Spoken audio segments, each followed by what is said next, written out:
Salam, dans cette vidéo, on vous propose deux nouvelles expressions du nombre dérivé.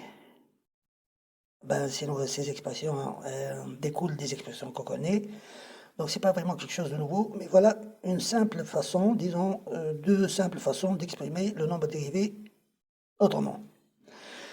Voilà, si nous avons une fonction définie sur un intervalle, un certain intervalle, voilà, on peut laisser cet intervalle à b, et cette fonction est continue sur cet intervalle, on cherche le nombre dérivé de cette fonction en x par exemple. Vous savez que le nombre dérivé, c'est la limite du taux d'accroissement au voisinage de ce x. Donc on fait f de x2, on fait tendre x2 vers x, et on s'attend à, si la fonction est dérivable, à une certaine limite L définie appartenant à R.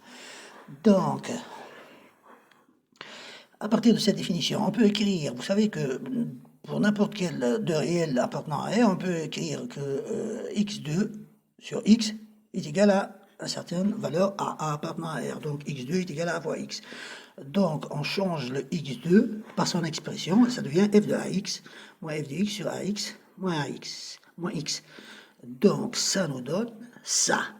On prend au dénominateur x en facteur, mais attention, là, pour que ax tend vers x, il faut que a tende vers 1. Voilà, ça c'est une nouvelle expression. La troisième, on la connaît tous. On fait exprimer, vous savez, c'est toujours la même histoire. Si nous avons deux réels, x2 et x, on peut créer l'un comme étant la somme de l'autre réel plus un autre terme. Donc, on choisit, souvent on choisit h, donc x2 est égal à x2, vous savez, on sait tous cette expression, on en est tous familiarisés. Et bien, à partir de cette expression, on peut écrire x2 est égal à x plus h, oui, d'accord, mais on sait aussi qu'il existe un certain a appartenant à R, tel que h fois a est égal à 1.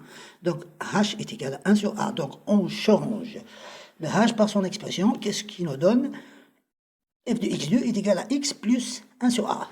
Voilà, quand, cette fois-ci, c'est quand a, pour que x plus 1 sur a tend vers a, il faut que a tend vers plus ou moins l'infini. Voilà, ça c'est une autre expression du nombre dérivé.